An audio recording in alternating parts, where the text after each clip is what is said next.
નમસ્કાર વિદ્યાર્થી મિત્રો, હું મિત્ર પ્રકાશ કંચરા યુટ્યુબ ચેનલમાં તમારું સ્વાગત કરું છું. મિત્રો તો ધોરણ 8નું ચેપ્ટર નંબર 3 છે ચતુષ્કોણની સમજમાં. જો અગાઉના ક્લાસ ના જોયો હોય તો નીચે ડિસ્ક્રિપ્શન બોક્સમાં લિંક આપે છે, ત્યાં આગળ જઈને જોઈ શકો છો. મારો ભણાવવાનો પ્રયાસ મિત્રો એ છે કે આપણે ગોખવા નથી. તો મિત્રો સૌથી પહેલાં ફોટો જુઓ તમે. આ ફોટામાં શું દેખાય છે? એક મિનિટ તમે વિચારો અને સમજો. ફોટામાં શું દેખાય છે? 360 ડિગ્રી લખેલું છે. તો તમે ગમે ત્યારે બેટા જીપીએસ ચાલુ કરો છો તો એનો મતલબ શું થાય છે કે તમે જ્યાં બી સર્ચ કરો છો વસ્તુ તમને કઈ રીતે દેખાય છે? આ રાઉન્ડમાં દેખાય છે. એટલે એનો મતલબ કે તને બધી બાજુથી દેખાશે કે આ વસ્તુ અહીંયા આગળ આવી દેખાય છે. તારે માન લે કે 360 ડિગ્રીનો મતલબ શું થાય છે બેટા? કે ફરતી બાજુથી તું જોઈ શકીશ. માન લે બેટા કે આ શું છે? આપણી પાસે શું છે? આર્યુ શું છે? માઇક છે. તો માઇકને હું તું આમથી આમ શું કહેવાય? 360 ડિગ્રી કહેવાય બેટા. શું કહેવાય? 360 ડિગ્રી કહેવાય. એટલે ચારે બાજુથી ફરાઈને હું જોઈ શકું છું, અથવા તું ઉપર આ રાખીને આખું જોઈ શકે છે. તો આ 360 ડિગ્રીનો કોન્સેપ્ટ આપણે ચતુષ્કોણની સમજના ચેપ્ટરમાં શીખવાનું છે. તો હવે આપણે થોડા આગળ જતા જઈએ મિત્રો. હવે સાહેબ મને કહેશે કોઈ કે આર્યુ આપણી પાઠ્યપુસ્તકની ચોપડીમાં કે ક્યાં આગળ આ ટૉપિક આપેલો છે? તો એ ટૉપિક જોઈએ ચલો. તો બેટા એ ટૉપિક ક્યાં આપેલો છે? આર્યુ. પાના નંબર કયા ઉપર છે બેટા? 21 ઉપર ટૉપિક છે. ક્યાં છે? પાના નંબર 21 ઉપર. કયો ટૉપિક છે બેટા? સમજ. કયો ટૉપિક છે કે એક બહુકોણના બહિષ્કોણના માપનો સરવાળો 360 ડિગ્રી કેવી રીતે થાય છે? 360 ડિગ્રીનો મતલબ શું થાય બેટા? કે આ વસ્તુ હું કઈ બાજુ જોઈ શકું? ચલ આ વસ્તુ આમ રાખી છે, મેં માઇક આમ સીધું રાખ્યું છે. કેટલા ડિગ્રી છે? 0 ડિગ્રી છે. પરંતુ હું આ બદલાવું છું, એટલે કે 90 ડિગ્રી, પછી 180, પછી 180 આવ્યું, પછી 270, ને આ શું આવી ગયું બેટા? 360. એટલે કે ચારે બાજુ જ્યારે ફરી જાય બેટા, એનો મતલબ કે 90-90ના ખૂણા બનાવશે. જે મેં તને સૌથી પહેલા નંબરના ક્લાસમાં સમજાવ્યું હતું કે સર્કલ દોરીને, હજુ આપણે સર્કલ પણ જોવાનું છે, પરંતુ તને ખબર પડવી જોઈએ કે આપણે આ પાઠ્યપુસ્તકમાં ક્યાં આગળ કયો ટૉપિક ભણીએ છીએ અને શા માટે ભણીએ છીએ. એ આપણને એક પ્રશ્ન થતો, એનું આપણે કુતૂહલ સામાન્ય રીતે સાબિત કરવું પડશે. તો ચલો, હવે આટલી ખબર પડી ગઈ ક્યાં આગળ ટૉપિક છે. હવે આપણે એને થોડુંક ડીપમાં સમજશું. કેમ કે ગણિતને ગોખવાનું નથી.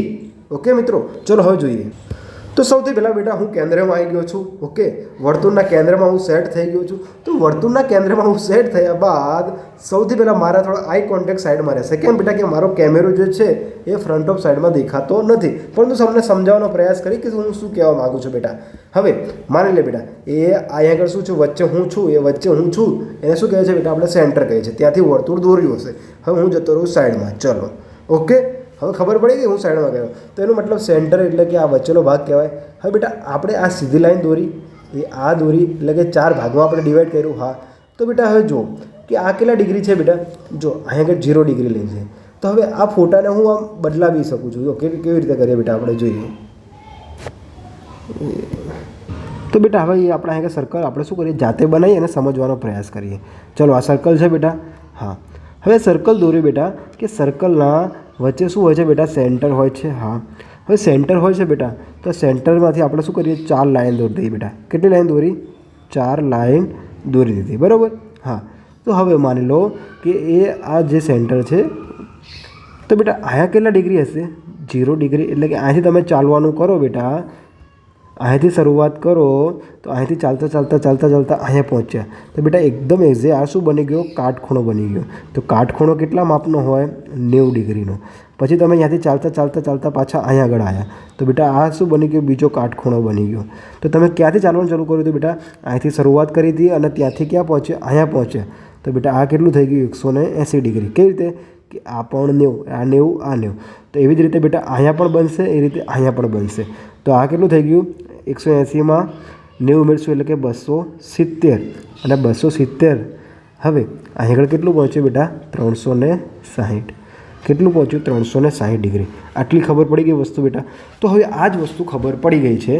તો હવે હું તને આગળ સમજાવીશ બેટા. શું છે? સમજ. કે માન લે કે આ સર્કલ આપેલું છે. હા, સર્કલના આ 2 ભાગ આપેલા છે અને આ ભાગ આપેલા છે. તો હવે તને ખબર છે બેટા આ એક ખૂણાનું માપ કેટલું છે? 90 છે. કેટલું છે? 90.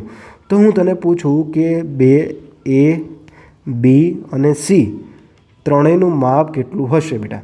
ત્રણેયનું માપ કેટલું હશે?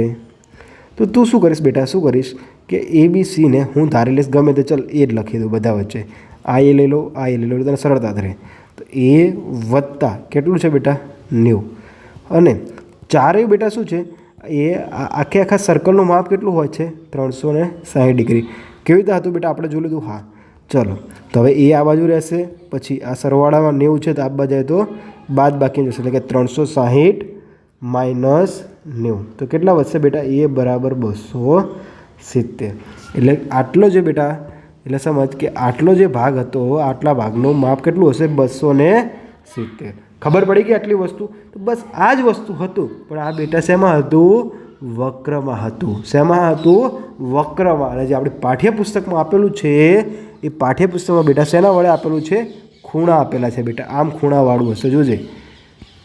ખબર પડી ગઈ બેટા? તો અહીંયા આગળ જે બેટા ખૂણો બને, અહીંયા ખૂણો બને, અહીંયા ખૂણો બને, અહીંયા ખૂણો બને, અહીંયા ખૂણો બને.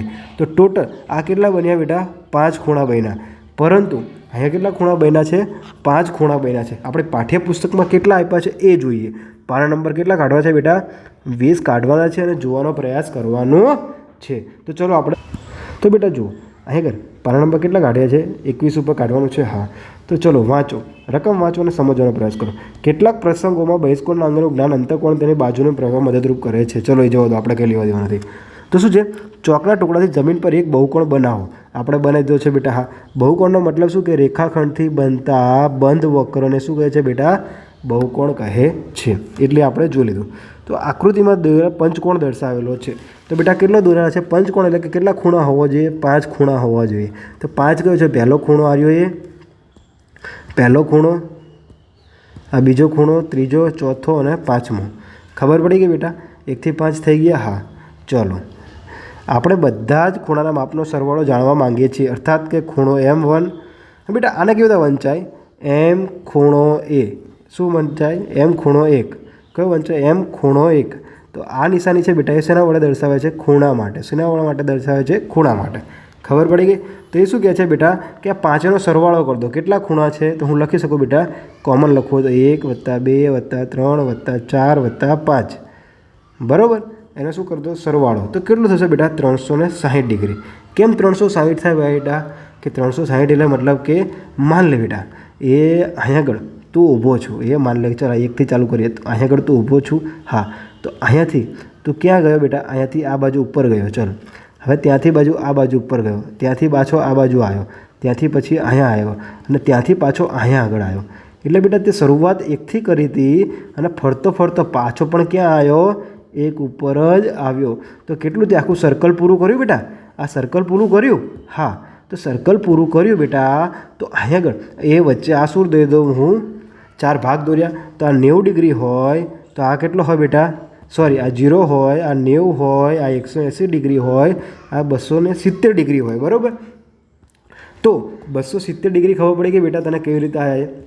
હવે સમજ, આટલી વસ્તુ ખબર પડી ગઈ 270 ડિગ્રી અને 0 આટલી ખબર પડી ગઈ. હા તો શું થઈ ગયું બેટા? આખું સરવાળો કેટલો થાય? 360. ખબર પડી ગઈ 360 કેવી રીતે આવે છે એ. તો ચલ પરિણામે ગમે તેટલી બાજુ ધરાવતા બહુકોણ માટે સત્ય છે. આથી એક બહુકોણના બહિષ્કોણના માપનો સરવાળો 360 થાય છે. ખબર પડી ગઈ બેટા? માની લે એ આમ આપેલો હોય તો એનો મતલબ શું બેટા થાય? જો સમજવાનો પ્રયાસ કર. આ શું છે? બંધ બહુકોણ છે. હા તો 1થી ચાલુ કર્યું, બીજે ગયો, બીજેથી ત્રીજામાં આવ્યો. તો બેટા જો હવે સમજવાનો પ્રયાસ કર કે જો આ શું છે બેટા કે આ બહાર નથી નીકળતું. શું છે? અંદરની બાજુ રહે છે. જ્યારે આ બધાની બાજુ શું છે? બહાર નીકળે છે. જો બેટા ખબર પડી ગઈ? માટે શું કીધું છે કે બહુકોણના બહિષ્કોણના માપનો સરવાળો બેટા બહુકોણના બહિષ્કોણ કીધા છે બેટા.